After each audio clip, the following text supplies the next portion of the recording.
성령님께서 함께 하시고 우리의 심중 깊은 곳까지 하나님의 말씀이 심어지게 하여 주셔서 좋은 열매 맺어지게 하여 주시옵소서.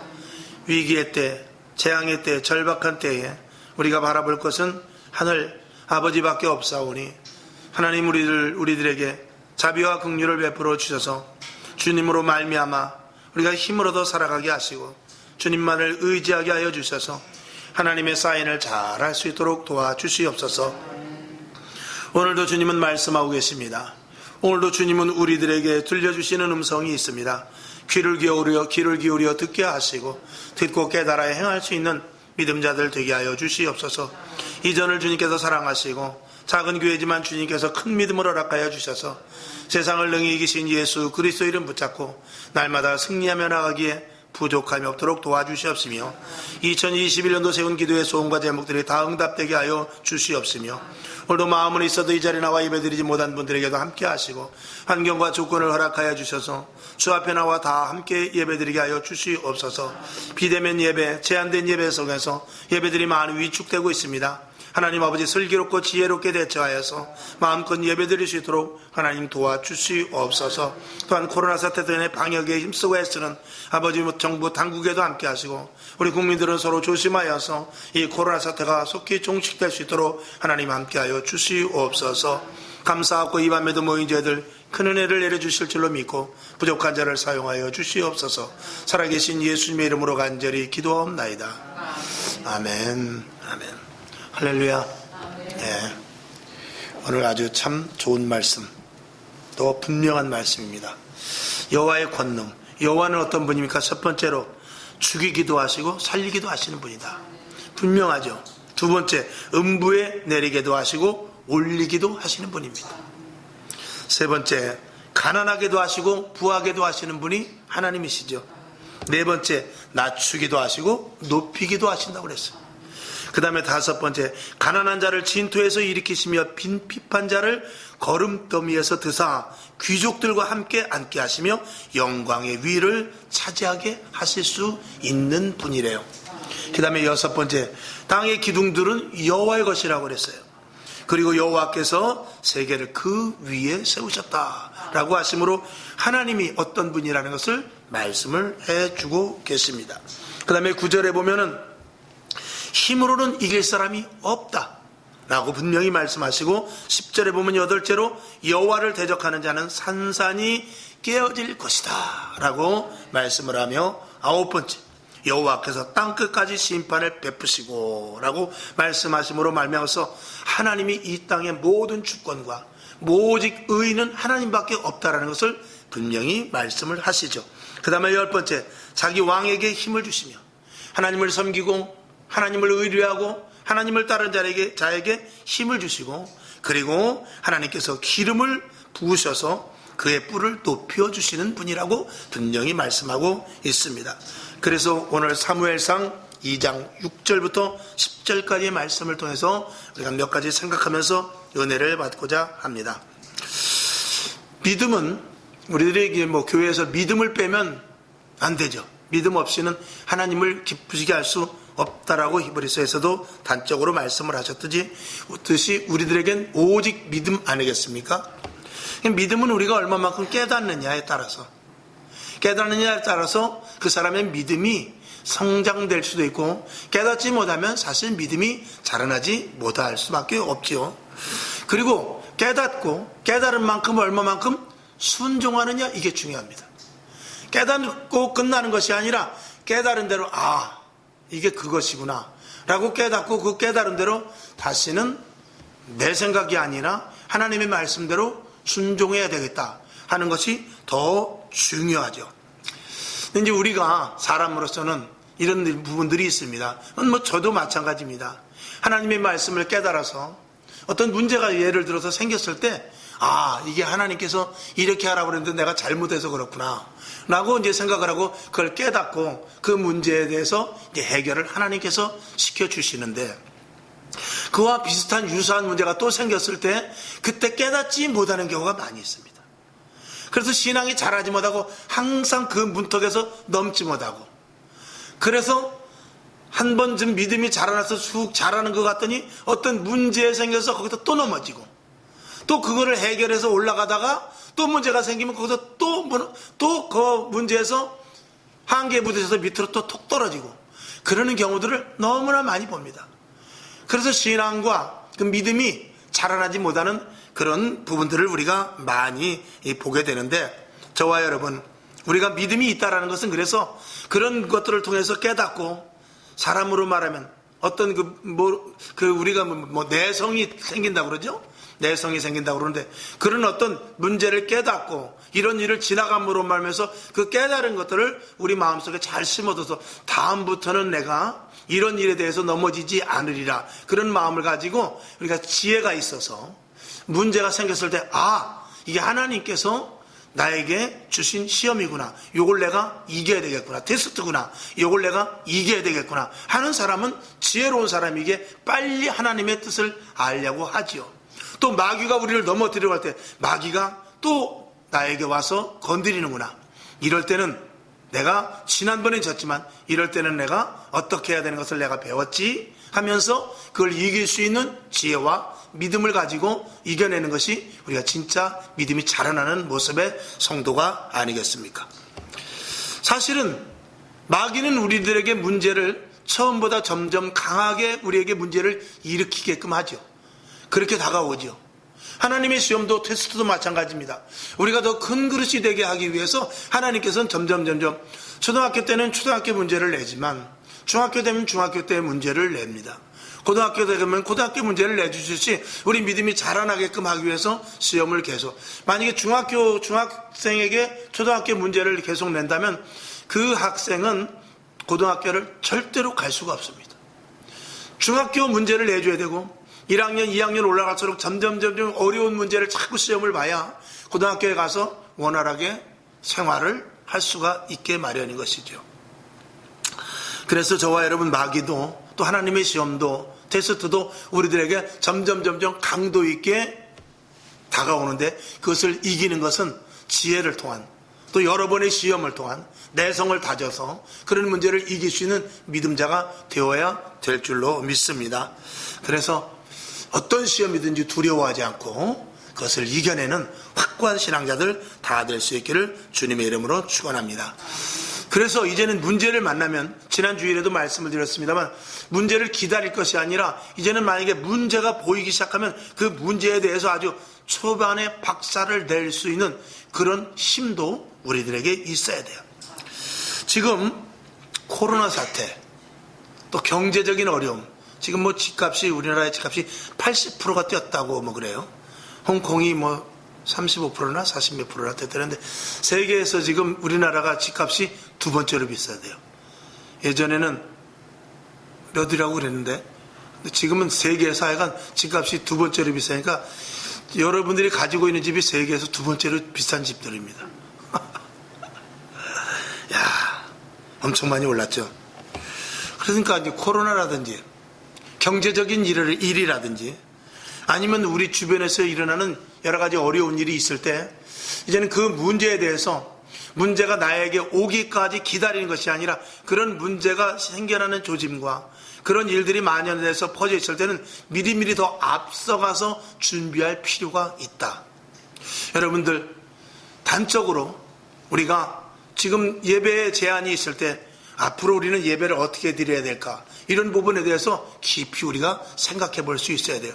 그게 물론 교육자의, 목회자의 몫이긴 하지만 성도들도 함께 그런 부분에 대해서 준비를 하고 있다면 목회자와 성도가 하나가 될 수 있을 것입니다. 코로나 사태도 그렇습니다. 국가에서 그 공무원들이나 이 지도자들이 정말 똑똑하고 세계를 제대로 볼 수 있으면 아무래도 다른 나라들보다도 더 그런 일들을 쉽게, 그리고 더 민첩하게 처리해 나갈 수 있습니다. 만약에 미련하다면, 지도자들이 미련하다면 항상 맨날 뒷북만 치게 될 것입니다. 그러니까 모든 문제에 대해서 때를 기다리고 일이 터진 다음에 하는 사람과 일이 터지기 전에 준비하는 사람과는 전혀 차이가 있는 것이죠. 경제적인 것에도 마찬가지입니다. 가정이나 사회나 똑같습니다. 집도 우리가 알잖아요. 제가 엊그저께 어떤 집사님 보고 그랬어요. 집사님 만약에 직장을 오늘이라도 그만둘 수 있을 그럴 일이 생길지 모르는데 그렇다면은 1년치 부금 낼 거는 준비하고 있어야 돼. 내가 이제 그렇게 얘기를 했어요. 저도 우리 목사님들 지난번에 이제 목사님들끼리 만나서 그랬어요. 목사님 지금은요 1년치 월세 낼 건 있어야 돼요. 아니면 1년치 교회 유지할 거는 있어야 됩니다. 또 만약에 대출을 얻었으면 대출을 얻어서 교회를 지었다면 1년치 그 대출 낼 거는 미리 준비하고 있어야 됩니다. 근데 물론 누가 그렇게 하기 싫어서 그렇겠어요. 그러니까 그만큼 지출될 것에 대한 것을 잘 이렇게 존조리 해가지고 정말 어디다 꼭 써야 될 때 쓰고 그런 것들을 잘하는 지혜도 필요하다는 것이죠. 물론 하나님이 공급해 주시지만 하나님은 허투루 쓰는 자에게 공급해 주지 않습니다. 하나님은 지혜롭게 쓰고 그리고 꼭 써야 될 때 쓰고 하나님이 기뻐하시는 일에 대해서 쓸 때 하나님께서 채워주시죠. 그래서 그런 것들도 우리에게 지혜롭게 우리가 해야 될 것이다.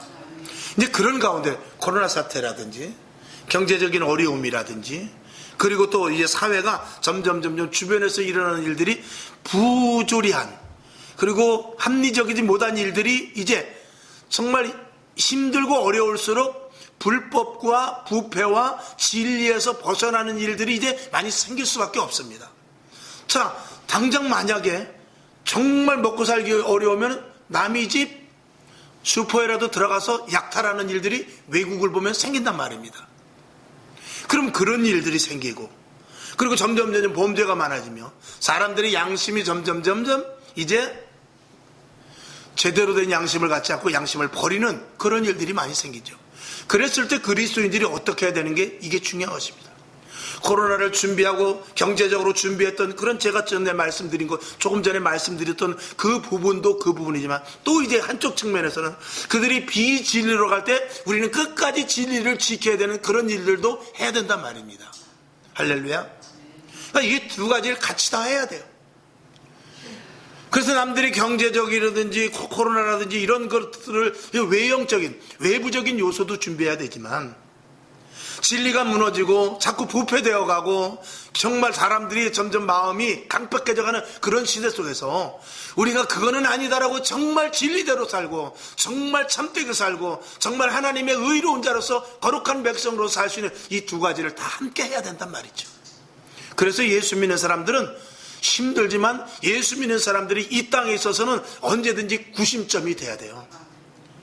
그래서 모든 것의 표준은 성경이지만 모든 것의 표준은 예수 믿는 사람들이 돼야 되거든요. 그러니까 예수 믿는 사람들이 부패하고 예수 믿는 사람들이 불법을 행하고 예수 믿는 사람들이 세상 사람들과 똑같이 이렇게 종교를 벗어나서 탈의 세계로 간다면 그러면은 하나님은 그리스도인들에 대한 소망을 가질 수가 없게 되는 것입니다. 이것은 굉장히 중요합니다. 그러니까 시대는 변하고 사상도 바뀌고 경제가 침몰되고 정말 세상에 재앙과 같은 일이 온다 할지라도 하나님을 믿는 그리스도인으로서의 자세는 언제든지 동일해야 된단 말입니다. 예수 믿는 사람들의 이 자세는 언제든지 하나님을 믿음으로 말미암은 거룩함과 그리고 하나님 앞에 영광을 올려야 되는 일에 최선을 다해야 되고 하나님의 말씀을 생명을 걸고 지켜야 되는 일에 항상 믿음을 고수해야 되며 신앙인으로서 바르게 살아가야 되는 것에 대해서 생명을 걸 수 있어야 되는데 이게 이제 어려운 것이죠. 그래도 우리 믿는 자들이 언제든지 믿는 자들이 표준이 돼야 돼요. 그러니까 이 세상에서 어떻게 사는 게 바르게 사는 것이냐, 이 세상에서 어떤 사람을 공부해야 되느냐 했을 때 예수 믿는 사람 이렇게 돼야 됩니다. 결론으로 말씀을 드린다면 세상 사람들이 지치고 힘들고 어려울 때 정말 죽어야 될까 말아야 될까 이런 생각이 들 때 그래도 마지막 기댈 수 있는 곳이 어디가 돼야 되냐면 교회가 돼야 돼요.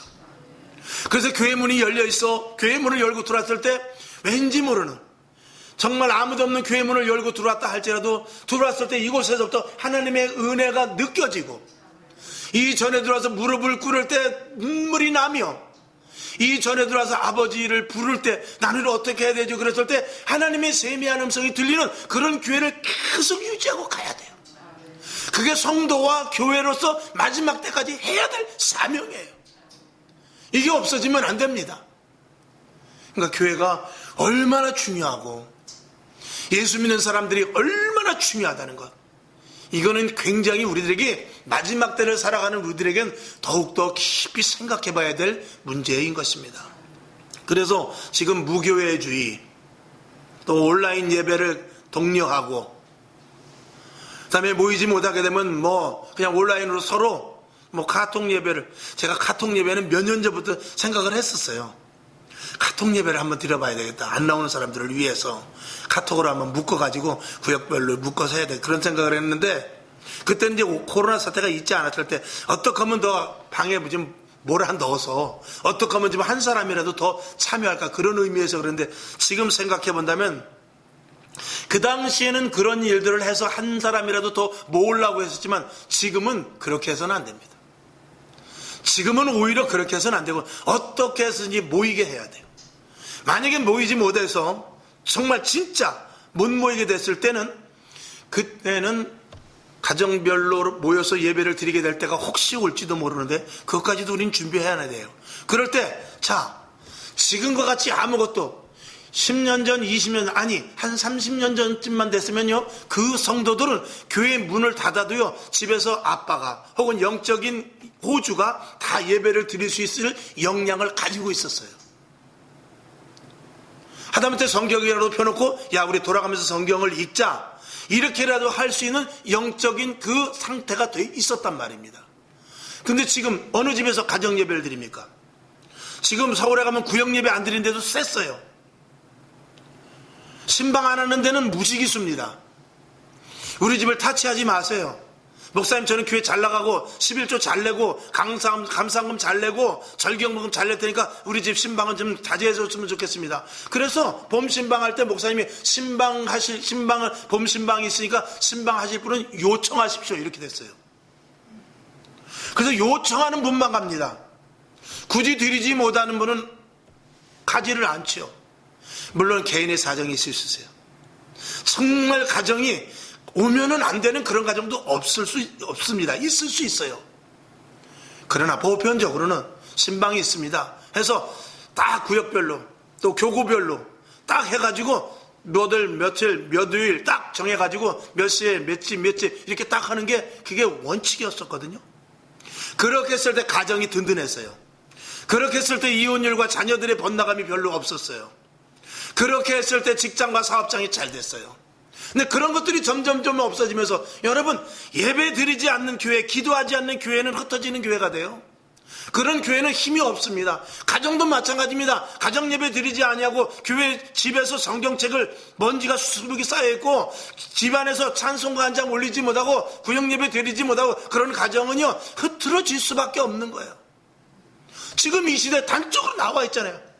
여러분, 자살률이 몇 배가 늘었습니까? 5배가 늘었어요. 자살률이.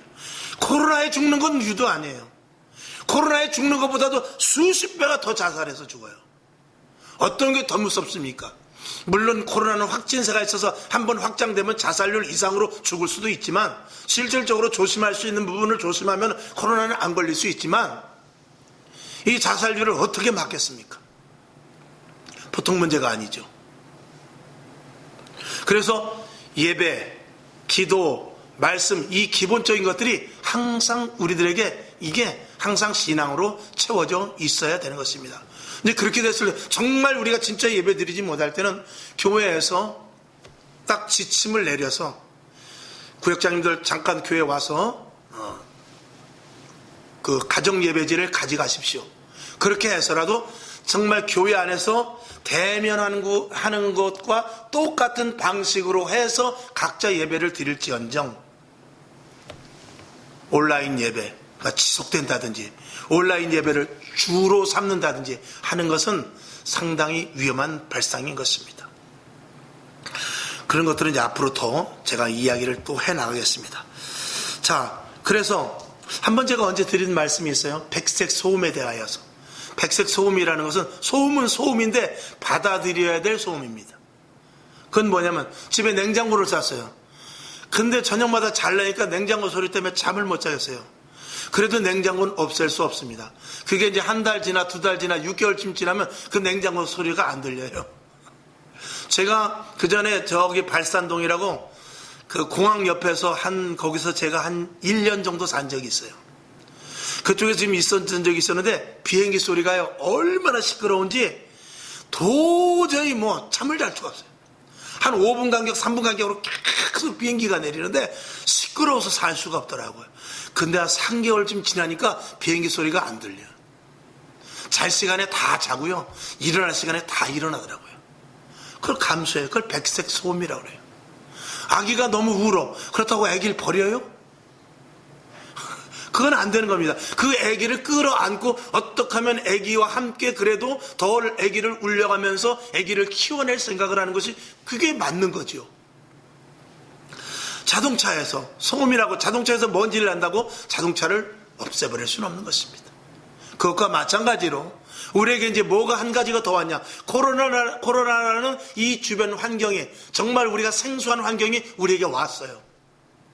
코로나 때문에 정말 살겠네 죽겠네 아무리 그래도 이제는 처음에는 죽겠니 살겠니 그렇지만 이제는 어떻게 돼요? 점점 익숙해져 가고 있어요. 그래서 바깥에 나가다가 깜빡 잊어먹고 마스크를 안 갖고 갔네? 그럼 마스크를 가지려 이제는 할 수 없어요. 다시 들어가야 돼요.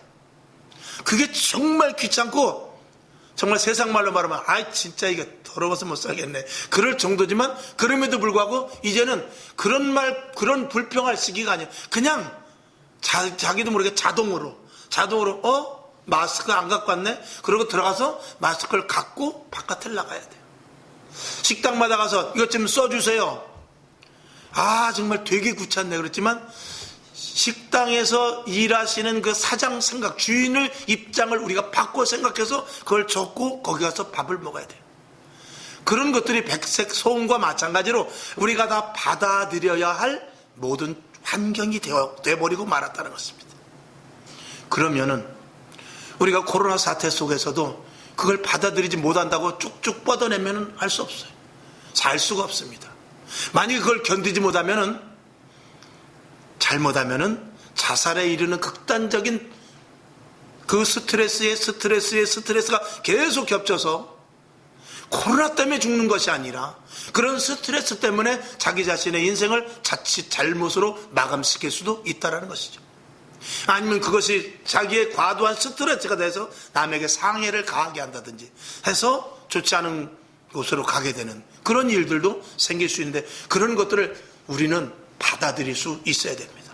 또한 또 이제 후자로 넘어가서 비진리와 그리고 부패와 그리고 악행들이 행하는 이 시대 속에서 우리가 진리를 행하는 것도요 처음에는 힘들 수 있지만 우리가 그 진리를 행하는 일에 굳게 설 수 있도록 기도해야 돼요.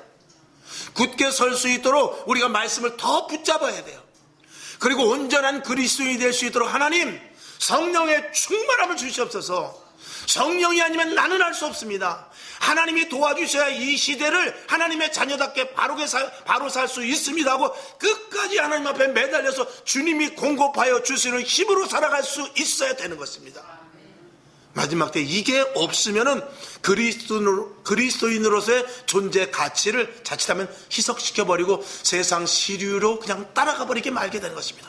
그렇게 되다 보면 결국 어떻게 되냐, 교회를 떠나는 일이 생기게 되는 것입니다. 그래서는 안 되죠. 코로나 때문에 이 세상이 정말 멈춰진 상태가 되고 말았죠. 그러나 이것이 마귀의 장난이 됐던 하나님의 폭넓은 어떤 그 섭리 하나 있든지 간에 우리는 받아들여야 돼요. 백신이나 치료제 이건 한계가 있습니다. 우리가 이걸 받아들이면서 어떻게 생활을 해야 될까를 우리가 생각해 봐야 되는 것이죠. 저와 여러분, 코로나가 또 그리고 경제적인 위기가 죽는 일만 생기는 것은 아니고 우리는 이런 일들 속에서 하나님의 의도가 무엇인지를 다시 한번 발견할 수 있어야 돼요. 한편으로 저는 기도하면서 그런 생각을 했어요. 아마 말씀을 드렸을 거예요. 저는 신앙생활하는 데 있어서 그동안 참 평안하게 생활을 했는데 하나님 감사합니다. 여러분의 말씀을, 제가 드리는 말씀을 한 차원 감안해서 들으세요. 하나님 감사합니다. 만약에 코로나 사태가 생기지 않았으면 나는 무기력한 목회를 할 수 있을지도 모르는데 만약에 코로나 사태가 생기지 않았다면 나는 그냥 대충 되는 대로 목회를 할지도 몰랐는데, 만약에 코로나 사태가 생기지 않았으면 내 생애 가운데 어떤 정점을 찍는다든지 내가 그저 어떤 일을 돌파해 나갈 수 있는 그런 정말 추진력이 없을지도 모르는데, 하나님 코로나 사태가 생겨서 더욱더 바짝 긴장하게 하시고 더욱더 시대를 확실하게 볼 수 있도록 날마다 기도하게 하시고 성경 말씀을 다른 것이 아니라 더 붙잡을 수 있는 그런 믿음과 확고한 신앙을 가질 수 있는 그런 어떤 뒤에 그 원동력을 만들어 주심을 감사합니다. 그리고 내가 예수 믿는 데 있어서 저희 원로 목사님도 계시고 연세 드신 분들 계시지만 전쟁을 겪었고 일제시대를 겪어서 얼마나 힘든 그런 고난 가운데 지금까지 사셨습니다. 우리가 정말 저 같은 경우는 거저먹었지요. 부모님은 고생했지만 저희들은 고생을 안 했습니다. 물론 어려서 고생 안 한 건 아니지만 그럼에도 불구하고 부모님들의 고생에다 대면 새발의 피란 말입니다. 그러다가 점점 좋아지는 바람에 지금도 점점 좋아지는 생활 가운데 우리가 살았지, 나쁜 일은 별로 없었다는 것입니다. 스스로 내가 잘못해서 내가 잘못된 일을 해가지고 정말 고난을 당하고 어려움을 당하고 사업에 실패를 했다든지 이런 것들은 있었지만 실질적으로 세상 전체 때문에 내가 어려움 당하는 일은 없었단 말이죠. 그런데 이런 코로나 사태를 통해서 목회가 됐든지 내 개인이 됐든지 이런 일들을 한번 체험할 수 있는 것이 어떻게 보면 감사하다 하고 저는 이제 도전적으로 한번 생각을 해본 그런 생각도 해본단 말입니다. 여러분, 그런 자세를 가지라는 거예요. 그런 자세를.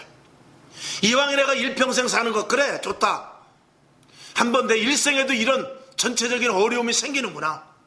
개인적으로 어려움이 생길 수도 있지만 이 세계적인 위기 속에서 이건 똑같은 겪는 얘기다. 나 혼자만 당하는 거라면 정말 답답한데, 내가 예를 들어서 암에 걸렸다든지 내가 남들에게 당하지 않은 교통사고도 정말 재수없는 교통사고가 났다든지, 아니면 내가 사업을 하는데 단 사람은 잘 되는 나만 망했다든지 이런 억울함이 아니라 똑같이 당하는 코로나, 똑같이 당하는 경제적인 위기, 똑같이 당하는 비진리 속에서 살아야 될 이런 일들이 똑같이 당했다면 이 위기 속에서 나는 어떻게 할 것인가를 한번 생각해 보자라는 것이죠. 이런 도전감을 우리 그리스도인으로서 가질 수 있어야 될 줄로 믿습니다. 이것이 없이, 이런 것도 없이 어떻게 세상을 살아갑니까? 어떤 사람은 곧 죽을지 모르지만 바닷가에 나가가지고 그 윈드 서핑, 저거 바다 이거 타는 거 서핑, 그거 잘못하면 목이나 허리 부러져 죽습니다, 파도에. 근데 그걸 즐기는 사람이 있어요. 어떤 사람은 산꼭대기에 올라가서 그 펄럭거리는 행그라이더나 아니면 이상하게 박쥐같이 생긴 옷을 입고 위에서부터 뛰어내려서 그 창공을 나르는 그런 짜릿함을 느끼는 사람들도 있습니다.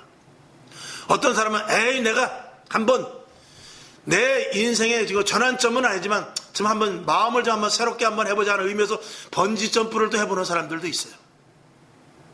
그런 것들은 자기 일생 속에 어떤 전환점을 만들고 싶은 의미거든요. 여러분, 우리가 똑같이 이제 당하는 이런 코로나 사태, 경제적인 위기, 사상적으로도 어려운 부분들이 있습니다.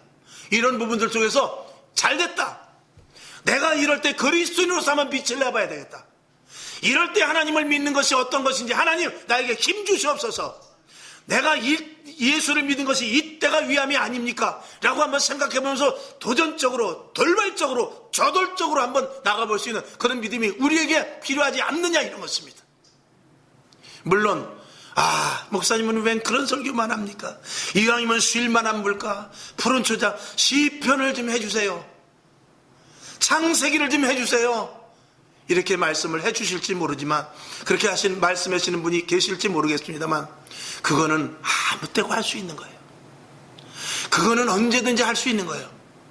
그러나 이렇게 위기가 닥쳤을 때는 우리도 한번 도전감을 가지고, 때가 됐다, 한번 나가보자, 때가 됐다, 한번 올라가보자, 때가 됐다, 한번 하늘로 뛰어 나가보자, 이런 믿음을 가지고 위기 속으로, 코로나 속으로, 경제적인 어려움 속으로, 불의 속으로 들어가서 한번 우리가 정말 그리스도인으로서, 하나님의 자녀로서 한번 살아보는 그런 믿음이 우리에게 있기를 바라는 것입니다.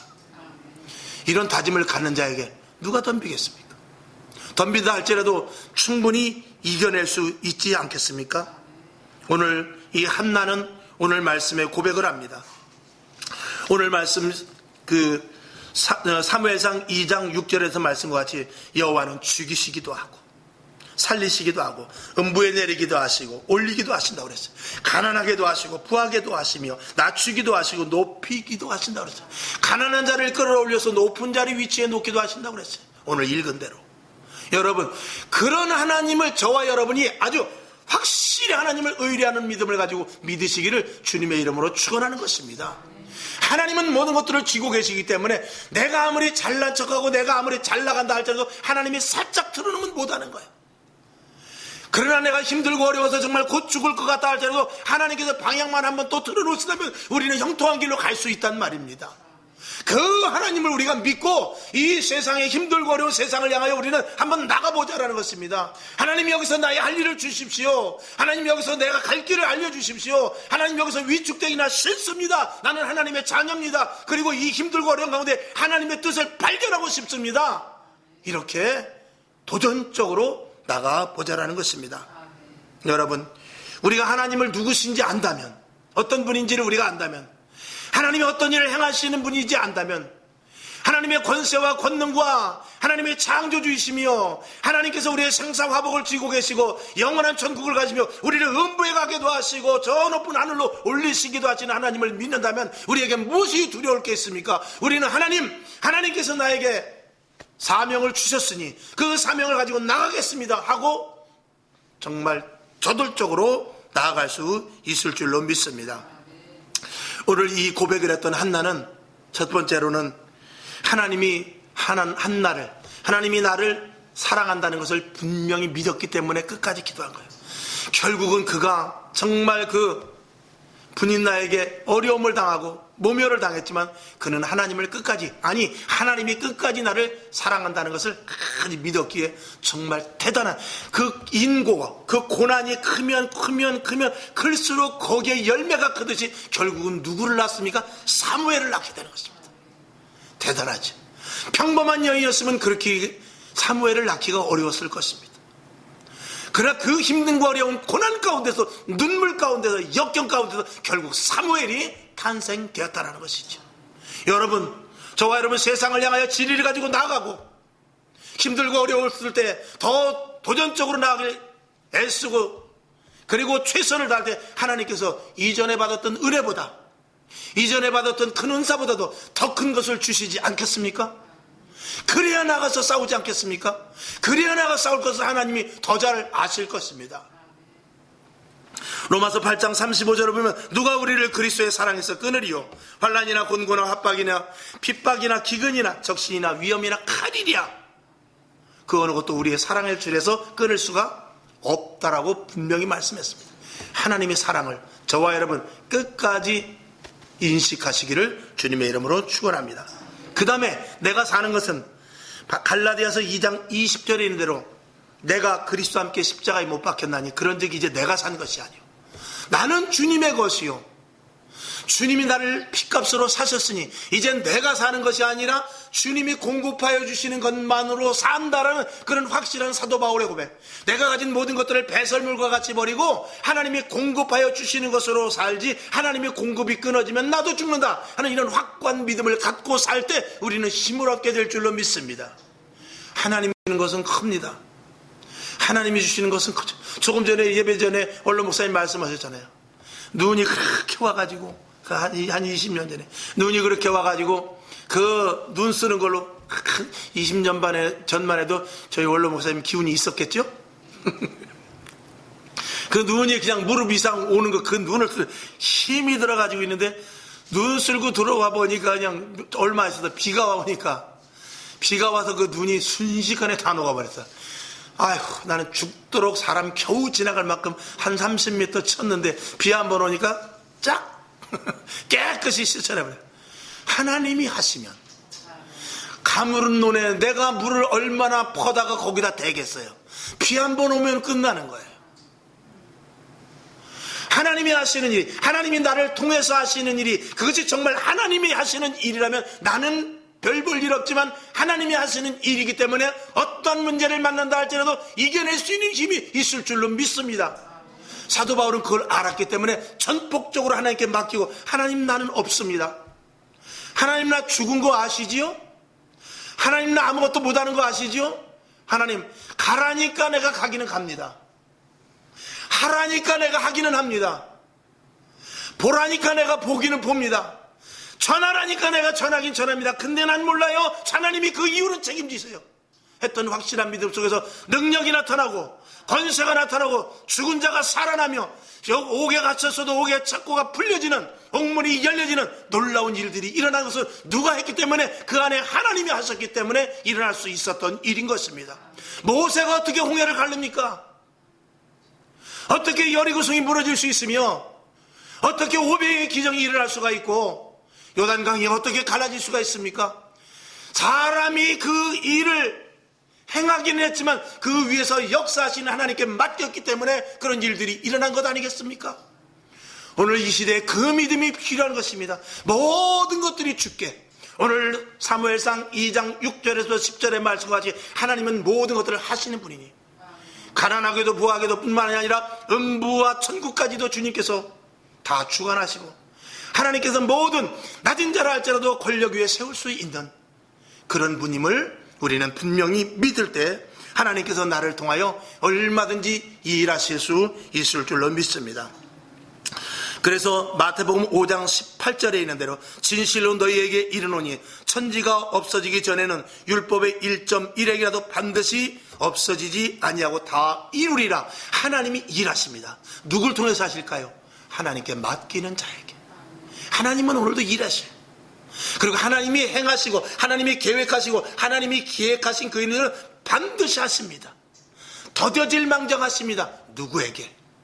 하나님께 온전히 맡기는 자에게 그 일을 할 것입니다. 여러분, 우리는 코로나 때문에 백신이 나오길 기다리고, 경제적으로 힘들고 어려워, 지금 세상이 너무 부패하다 해서 정말 똑바른 정치가가 좀 우리나라도 좀 똑바른 정치가가 나와서 정치를 해서 우리나라를 좀 더 지금보다도 잘 이끌고 나갈 수 없을까라고 생각할 수 있을 것입니다. 그러나 우리는 백신이 나오는 것을 기다리는 것이 아니고, 더 좋은 통치자가 나올 것을 기다릴 것이 아니라 하나님이 어떤 분이라는 것을 아는 것이 중요한 거예요. 하나님이 어떤 분이라는 것을 알면 내가 옥에 갇혔어도, 하나님이 어떤 분이라는 것을 알면 내가 지금 망한 자리에 있다 할지라도, 하나님이 어떤 분이라는 것을 안다면 우리는 홍해 앞에 서 있다 할지라도 우리는 두려워할 바가 없는 것입니다. 우리는 하나님이 명령대로 움직이면 되고, 하나님이 가라 하면 가고, 서라 하면 서고, 멈추라면 멈추고, 먹으라면 먹고, 입으라면 입으면 되는 것입니다. 단지 하나님을 믿지 못하고 환경과 조건이 좋아지길 우리가 기다리기 때문에 그렇지, 하나님이 어떤 분이라는 것을 확실히 알고, 하나님이 나를 사랑하고 하나님이 나를 대신해서 싸우고 하나님은 분명히 하실 일을 하신다는 것을 우리가 믿는다면 무엇이 두렵겠습니까? 여러분, 로마서 10장 13절에 보면 누구든지 주의 이름을 부르는 자는 구원을 얻으리라 그랬어요. 그러면서 그런즉 저희가 믿지 아니하는 일을 어찌 부르리요? 듣지도 못한 일을 어찌 믿으리요? 전파하는 자가 없이 어찌 들으리요? 보내심을 받지 아니하였으면 어찌 전파하리요? 기록된 바 아름답도다 좋은 소식을 전하는 자들의 말이여 함과 같으니라. 무슨 말씀입니까? 이 그리스도인으로서 확고한 믿음을 가진 자들이 지금도 힘들고 지친 자들에게 전하지 않으면 우리는 살 수 있을지 모르지만 저들을 살리는 데까지는 가지 못한다는 것입니다. 오늘도 우리는 지금 제가 말씀드린 그대로 우리는 헤쳐나갈 수 있습니다.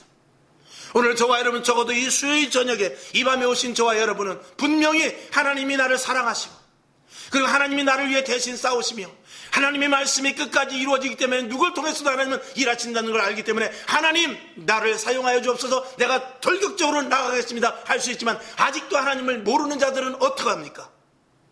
그들은 그냥 죽을 수밖에 없고, 그들은 그냥 음부에 처해질 수밖에 없고, 그들은 가난하면 가난한 대로, 병들면 병든 대로, 그들이 구원받지 못하여 악의 무리에 속해 있으면 그 무리에서 헤어나지 못할 수밖에 없는데, 거기에 들어가서 우리는 그들을 구원하는 데까지 이르는 것이 우리 사명의 완성인 줄로 믿습니다. 거기까지 가라는 것입니다. 전하지 않으면 누가 듣겠냐 그 말이죠. 아름다운 소식을 전하지 않으면 누가 그 소식을 듣겠느냐. 저와 여러분, 거듭 말씀을 드립니다. 지금도 하나님은 일하고 계세요. 어떤 일을 하고 계세요? 지금도 힘들고 지치고 아직도 택한 백성들을 하나님께서 찾고 계시는데 그 일을 우리가 하기를 바라는 것이.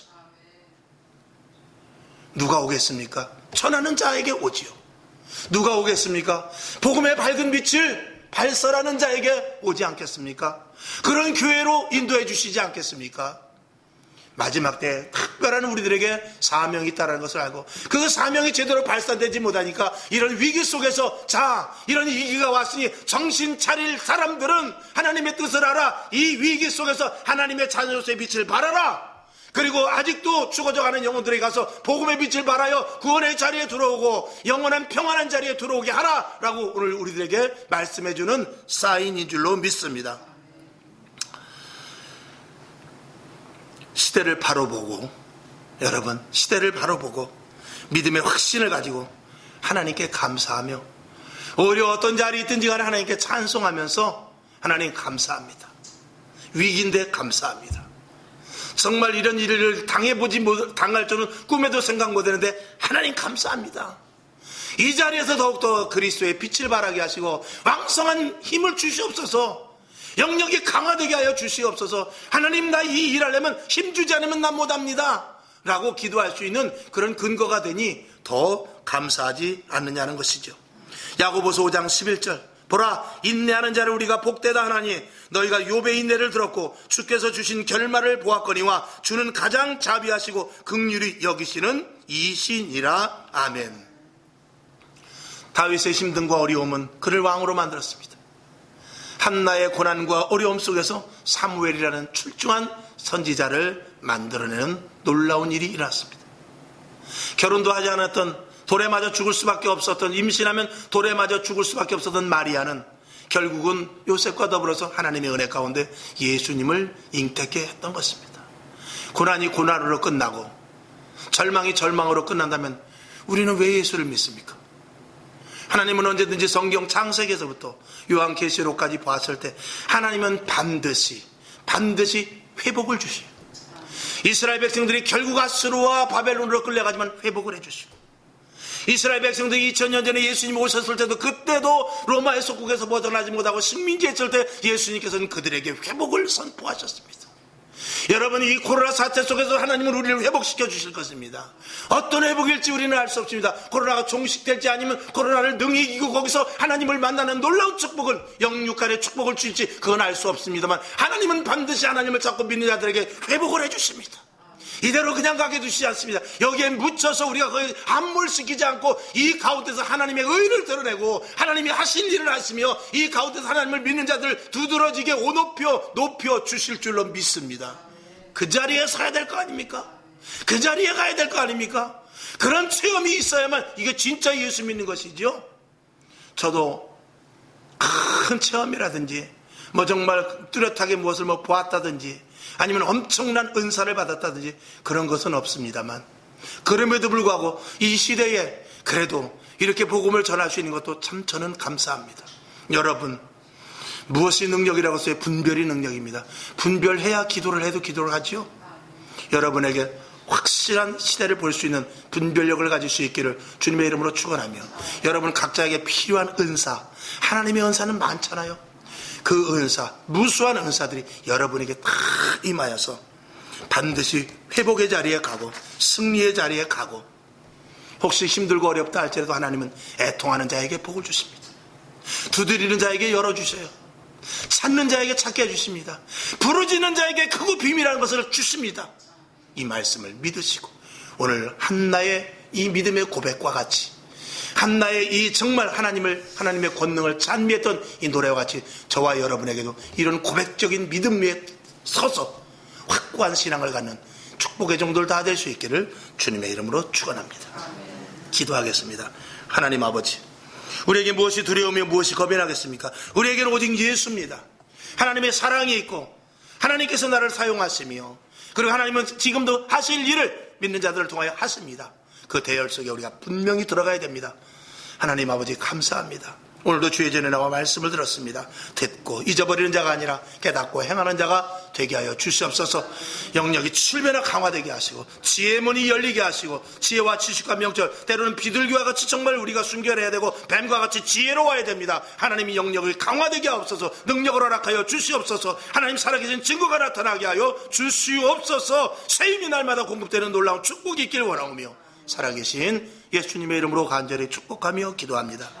아멘. 주기도문 하고 하나님 마지막 때를 분명히 이길 수 있는 힘을 우리에게 주실 줄로 믿습니다. 포기하지 않게 하옵소서. 기도하고 일어나시기를 바랍니다. 하늘에 계신 우리 아버지여, 이름이 거룩히 여김을 받으시오며 나라의 마옵시며 뜻이 하늘에서 이룬 것 같이 땅에서도 이루어지이다. 오늘날 우리에게 일용할 양식을 주옵시고 우리가 우리에게 죄진 자를 사하여 준 것 같이 우리 죄를 사하여 주옵시고 우리를 시험에 들게 하지 마옵시고 다만 악에서 구하옵소서. 대개 나라와 권세와 영광이 아버지께 영원히 있사옵나이다. 아멘. 하나님 감사합니다. 오늘도 하나님의 충만한 은혜가 넘쳐나게 하시고